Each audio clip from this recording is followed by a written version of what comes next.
Welcome to Followed by Mercy with Austin Gardner. This is where we talk about God's grace and mercy that meets us and follows us even in our lowest moments and lifts us to hope again. No matter what's been broken, His love still heals. So let's move from pain to praise together, because surely goodness and mercy does follow me and pursue me all the days of my life. I wanted to interrupt the programming I've been doing with you, telling you my story, and add something else to my story. I think that it will make a big difference in your life. It's pretty neat. The question I come to you with is, and I want to answer, is why you can't earn God's love and why you ought to stop trying. See, we're in an identity crisis. We can't determine if we're a son or a servant. And something will happen in your heart and in your mind the day you realize I'm a son, not a servant. You know who really had the servant attitude? Well, there's a couple of stories in the Bible that are interesting, but the elder brother and the prodigal son story. He's angry with his dad. He said, "You have no right to have do a party for my brother. He hasn't served you like I've served you. I do all I'm supposed to do. I'm here, and you don't ever treat me right. You don't give me you don't even give me a kid goat, but you're good to him." And so, and he uses a term about himself like, "I've served you like a slave, Dad." And so many of us have that attitude towards God. We don't mean to have it, but we end up having it. And we begin to feel like we're on a treadmill with God. You can't pray enough. You can't give enough. You can't serve enough. God's always disappointed in us. Most of us are like servants. We try to earn our keep, pay our way. But God isn't looking for employees. He's looking for children. That makes me always think of the funny story, Martha and Mary, and they're sitting there. Mary sits down and won't work. She's just sitting there, and Jesus is teaching, and Mary's listening. And Martha, you thought about it, she is preparing food for what? 12, 13, 15, who knows how many men, plus whoever else might have been there. Martha's working, and boy, she's a good lady. She's the kind of lady you want in your church. You need it done, she's going to take care of it. She's the one getting it done. And so finally she comes in, complains to Jesus. She says, "Look, I'm busting my backside, and she ain't doing anything." And Jesus says, "She chose the better part." I'm like, "Well, come on, Jesus. If everybody sits down and nobody works, we're going to be in a heap of trouble here." But there's the problem. Too many of us Christians are getting close to burnout and not enjoying peace. There's a breakthrough for you the day you can begin to realize, and I am slowly realizing it. I don't come to you like some teacher that's had this down and got it all straight. I don't. I'm learning that I'm a son, not a servant. There's this heavy burden of doing. It's man-centered. It's performance-based. It is, if I do well, God loves me. And if I fail, well, I'm a loser. I've kind of felt like that much of my life. To be blunt honest with you, no matter how much I did right, something always was wrong. I've never been perfect, never done what I ought to do. And it just kept coming back to me. Boy, it just breaks my heart. I'm probably more like Martha, busy and stressed and resentful. Like the older brother, Martha is busy. Mary is resting at his feet. Mary has peace, and Martha is about to burn out. You see, if a servant, and have you ever noticed how preachers talk about themselves? I'm a servant of the living God. And I know that we are servants of the living God. And you're going to say, well, some of the apostles call themselves servants. I know. But I think they first saw themselves as sons. In John 3:1, he says, "Behold, what manner of love, that he would call us his sons."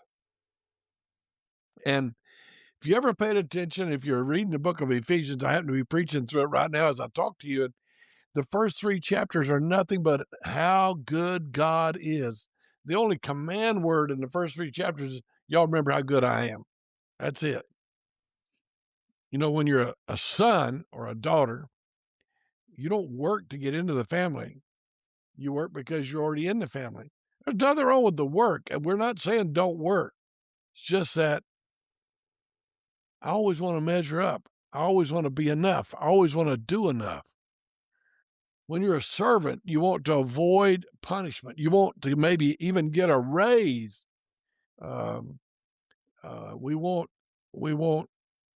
something from God. I want God to be pleased with me.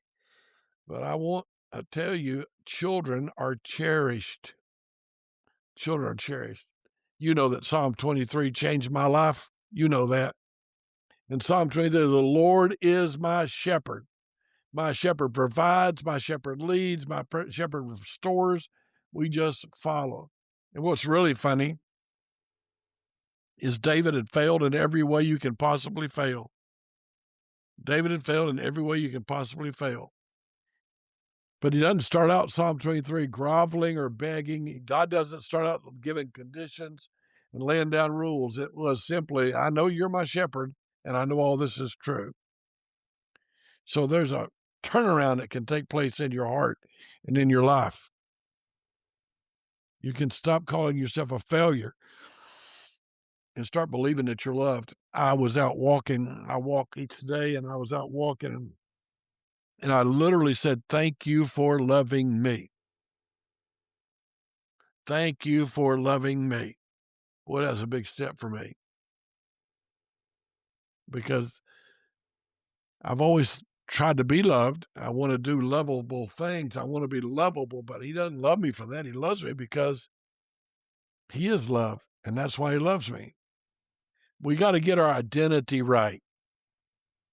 Now, you know, if you're a child of your parents, you probably work, you probably clean your room, you probably cook some meals, probably wash the car, take out the garbage. But you're not a servant. It's just what you do because you're in the family. And that's what we want to get a hold of today. We want to grab that. We want to grasp it. You're not a failure. You need to stop thinking about your failure. 6,000 or 7,000 thoughts cross through your mind every day. 3/4 of them are negative. Stop thinking of your failure and start realizing you are loved as a son or a daughter. When you get your identity right, when you realize who you are, other things start falling in place. You know, I can love better because I'm loved. I can share love because I am loved. God's been good to us all our lives. If we look back and think about it, God's been so good. So I want to challenge you something today. I want you to take 5 minutes and don't ask God for anything. Just say thank you. I think thank you is the language of heaven. So let's thank him. Thank him for loving you. Thank him for making you his son or his daughter. Thank him for being with you in the hard times and the bad times. And every time it crosses your mind about being a servant, realize you're a son and lead from a place of rest. Get a hold of the fact that God is working in your life and he loves you and you don't have to work like that. You know, even when the prodigal son messed up, he threw a party and welcomed him home. But can you imagine how uncomfortable the older brother felt? And he felt that way because he saw himself as a servant. And that's not who you are. Now, I spend a lot of time writing about all this on waustongardner.com. Austongardner.com. I wish you'd go and look and take some time. I want you to realize he loves you and you are his, and that's how he sees you. Thank you so much for listening. If it's of any value to you, it's a blessing to you, share it with somebody. I pray God will use it in your life. Thanks for listening to Followed by Mercy with Austin Gardner. If today's message spoke to your heart, share it with someone who needs to know God hasn't given up on them. Remember, your pain isn't the end of your story.